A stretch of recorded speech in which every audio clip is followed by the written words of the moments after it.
जदि नचबे तू नहीं बचबे कहता नी समझाई रे। सुन ना जदि नचबे ते नहीं बचबे कहता नी समझाई रे। जादू जी के बारात हो बबुनी बन जइबे बबुआ के माई रे। जादू जी के बारात हो बबुनी बना दी है बबुआ के माई रे। बुझाता नु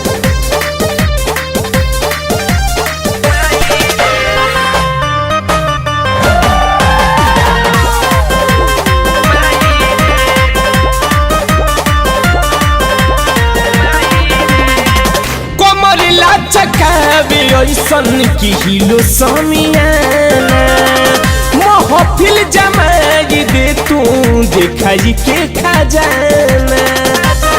हर जवन कहता नहीं सुने कमरेला चकावे ऐसन की हिलो समियाना महफिल जमाई दे तू देखाई के खजाना।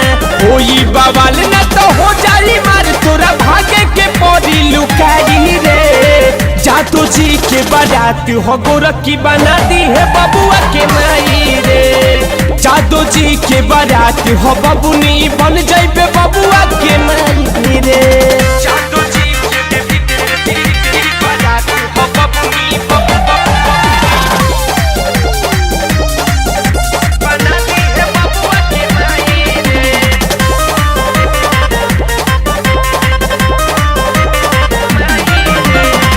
ना खरा देखइबे तो बुद्धि मर करी हो जाई अन्हार गोरखी तोरा महंगा पड़ी।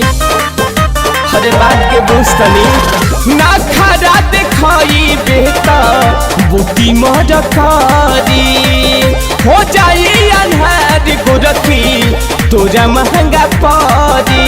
रोशन राकेश प्रकाश परदेसी बैठल बारे आस लगाई रे। जादू जी के बारात हो गोरखी बना दी है बबुआ के माई रे। जादू जी के बारात हो बबुनी बन जाइबे बबुआ के माई रे। अरे समझ ले नू।